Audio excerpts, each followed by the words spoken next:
My flying fuck. Oh my gosh. Alright, hey you guys. It is TsubakiSwagg and I'm coming to you with my review of Sword Art Online 2 episode 13, Phantom Bullet. This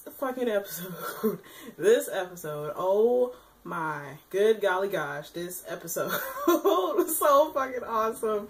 And I feel so bad because I really wasn't spoiled because I already knew that Shinikawa was one of Death Gun's hands, but I didn't know he was gonna flip his shit like that. Oh my god. But anyways, that just seeing that part completely took away from the awesomeness that happened right before when they showed Kirito fighting Death Gun, and that freaking fight, and the fact that Kirito's memory is so expansive that he pieced memories together from Sword Art Online to remember that Death Gun's real name is the Red-Eyed Zaza.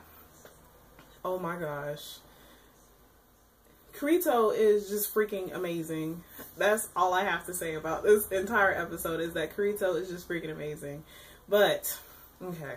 So we finally get to see the ending fight between Kirito and Death Gun. And of course, Shinon was like, she doesn't know what she can do to help, blah, blah, blah, because she didn't want to go out there because she knew that the other Death Gun would be in her room about to kill her.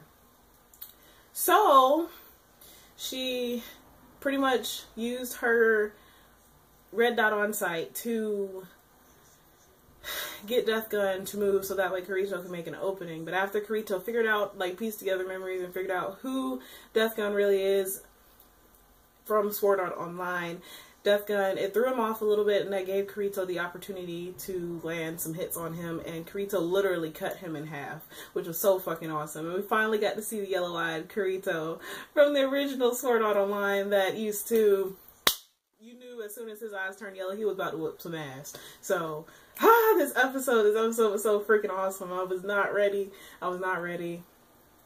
But after all of that, they finished the fight with Death Gun. Death Gun was about to say something that sounded somewhat important, and then he died. Of course, I mean, who else wouldn't die if they were cut in half? But that's neither here nor there. So, excuse my air conditioner. So Kirito and Shinon were meeting it back up, and they were like, well, we have to figure out how to end Battle of Bullets. And Shinon, like, gave Kirito her information and told her her address, and Kirito said he would send, like, police officers. And he asked her if she wanted him to come to her apartment once they logged out to make sure that she was okay, and she told him no. And of course she asked him for his name, and he said his real name. So they figured well, Shinon said the first Battle of Bullets had 2 winners. So this time, she said the only way they did that was they both got blown up by a grenade. So Shinon took out a grenade and threw it to Kirito, well, gave it to Kirito. Kirito started flipping out, and then Shinon hugged him, and then they blew up together, which made both Shinon and Kirito the winner of this Battle of Bullets, which was still pretty freaking awesome, because Shinon was so dead set on wanting to beat Kirito that now she actually, like, they won together. So, yay!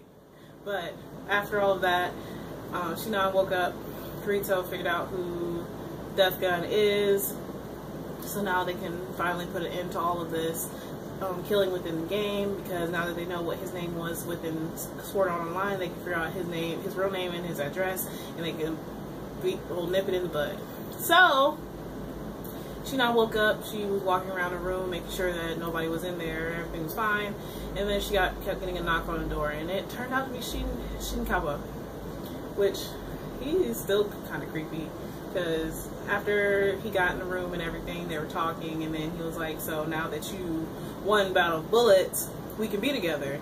And Shinon was like, what are you talking about, blah blah blah, and Shinikawa flipped the fuck out. Oh my god, it was so oh, I would have peed my pants if this dude came up in my room and was trying to rape me.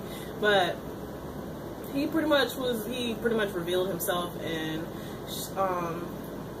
Shino, like he wanted to call her Shinon, Shino realized that he was one of Death Gun's hands, and she pieced together her memories, like they showed him talking about his parents owning a hospital and blah blah blah. So she figured out that he is one of Death Gun's hands, and it turns out that Death Gun, the original Death Gun, Zaza, is Shinkawa's brother. So he said that in the Battle of Bullets, he was controlling Death Gun, but he didn't want anybody to kill Shino because Shino is his. Like, he said that that's his Shino, his Asaka-san, and he would pretty much kill people to have her, and he was pretty much going to kill her so that way they could go into the